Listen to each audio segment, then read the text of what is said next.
Welcome back. All right, so continuing the playlist on teams and their uh, last 20 years of playoffs.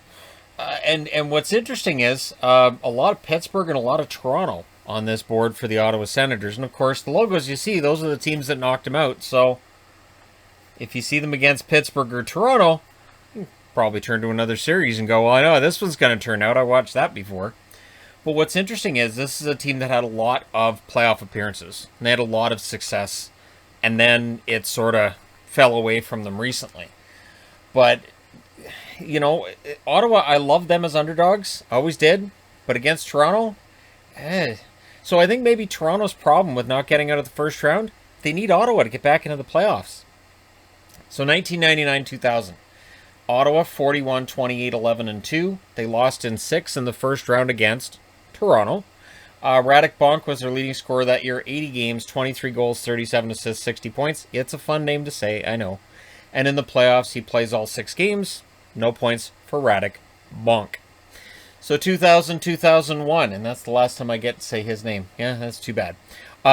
48, 21, 9, and 4 is their record. They lost in 4 straight in the first round against Toronto again.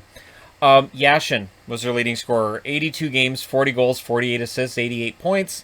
And in the playoffs, he had 1 assist in 4 games.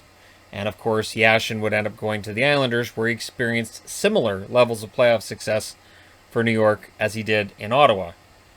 He was consistent in the playoffs. 2001-2002. They had a record of 39, 27, 9, and 7.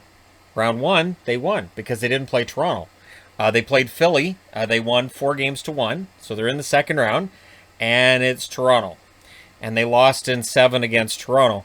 And this is right about where it kind of became a joke at my workplace, where we kind of started making jokes about how Ottawa probably started crying when they saw those Maple Leaf jerseys coming out. Just, we can't beat these guys. We just can't beat these guys. And it's not fair, but it certainly seemed that way, doesn't it? Alfredson was their leading scorer that year. 78 games, 37 goals, 34 assists, 71 points. In the playoffs, 12 games played, 7 goals, 6 assists for 13 points. 2002-2003, 52-21, 8-1 was their record. Great record. And they didn't have to worry about Toronto in the playoffs that year. Right? So they beat the Islanders in the first round in 5. They beat the Flyers in the second round in 6. They like playing the Flyers. I think those are the only times they show up. But yeah, they beat them twice. But then they played New Jersey in the conference finals. They lose in 7. So they're advancing. They're getting better. 50-win season. And they lost against the New Jersey Devils.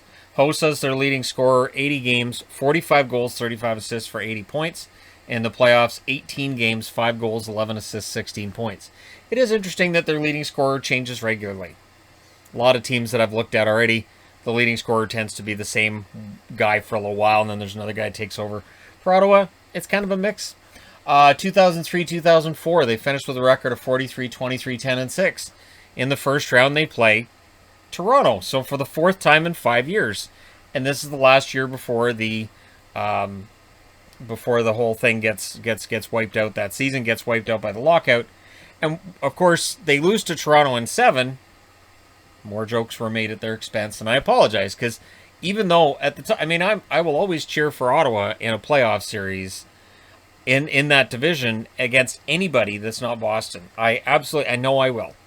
And yet, I got a good chuckle out of the whole Toronto thing again. Marian Hossa, 81 games, 36 goals, 46 assists, 82 points, their leading scorer. In the playoffs, he plays all 7 games, had 3 goals and 1 assist. So 4 points for Hossa. 2005-2006, so coming out of the lockout. Well, Ottawa's still pretty good, 52-21 and 9. So again, they have 52 wins. And in the first round, they beat Tampa Bay 4-1. In the second round, they lost to Buffalo 4-1. So, bit of a feud there between Ottawa and Buffalo being kindled. Heatley's their leading scorer, 82 games, 50 goals, 53 assists, 103 points. Yep, 50 goals for Danny Heatley. I know, yep. 10 games in the playoffs, 3 goals, 9 assists, 12 points for Heatley. 2006-2007, this is the big year, right, for Ottawa. This is the big one. 48, 25, and 9 is the record during the regular season, and they cruised through the playoffs. They win 4 out of 5 against Pittsburgh. Pittsburgh takes that personally, by the way. They win 4 out of 5 against New Jersey after that. And then they win 4 out of 5 against Buffalo, avenging themselves from the year before. And in the finals, they lost in 5 against Anaheim. Anaheim that year was a team of destiny. There was just, when you've got Pronger and Niedermayer on that blue line, that's not fair. That's not fair to the rest of the league.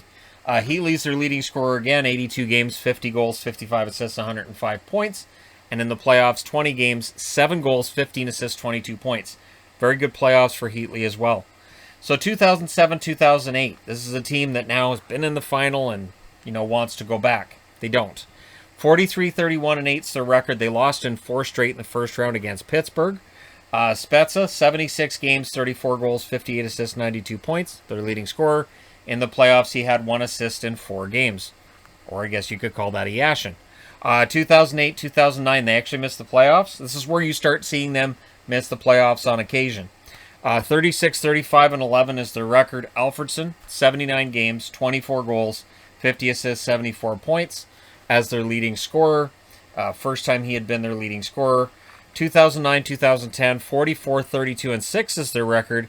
They do make the playoffs, and they lose to Pittsburgh in round 1 in 6.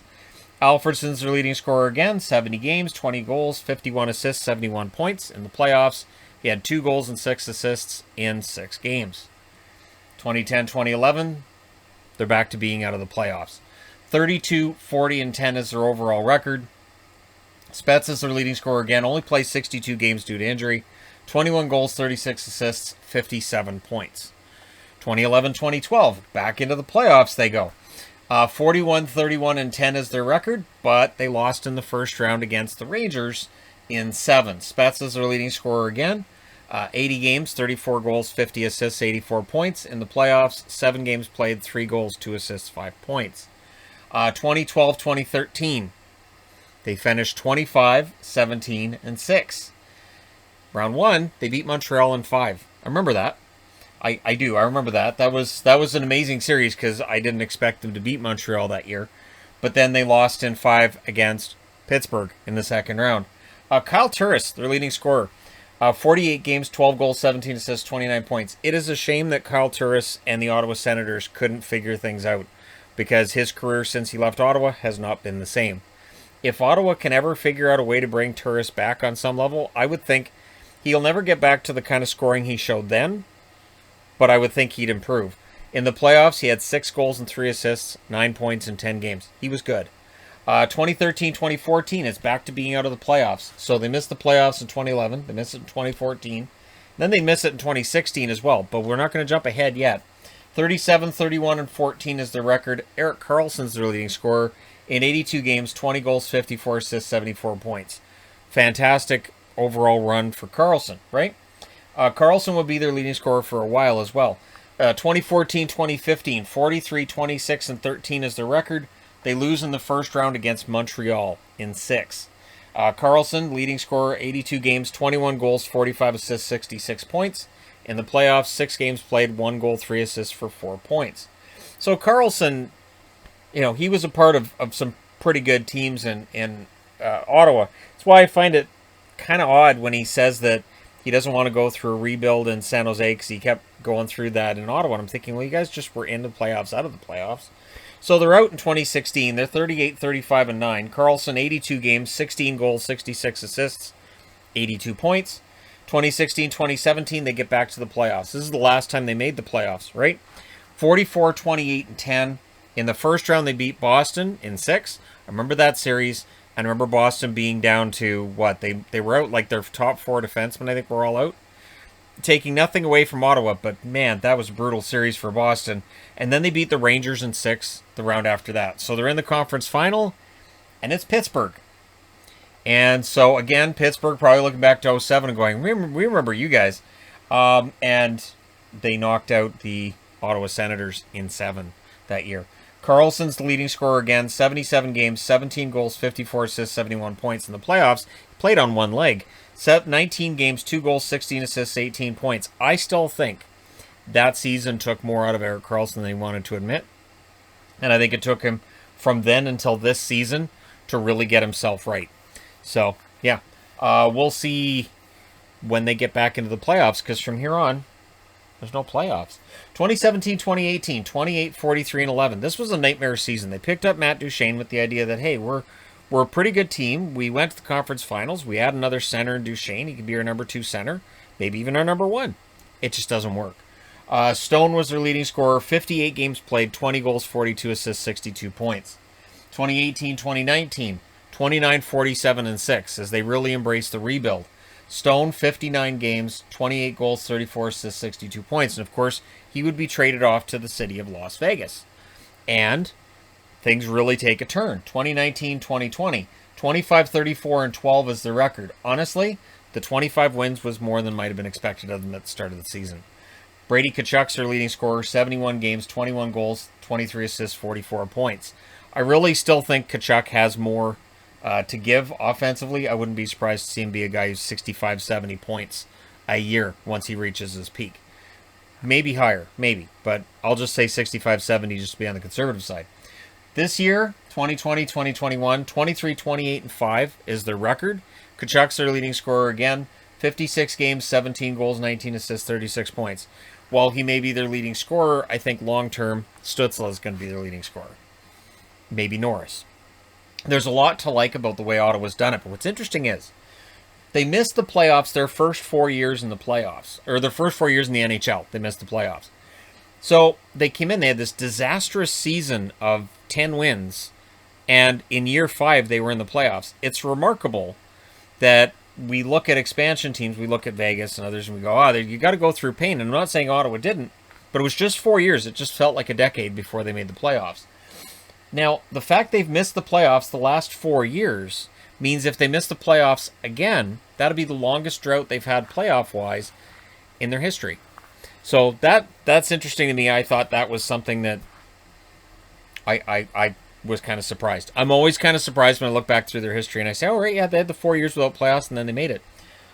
They made the playoffs 11 years in a row from 97 to 2008. So once they got into the playoffs, they were in the playoffs for 11 straight years.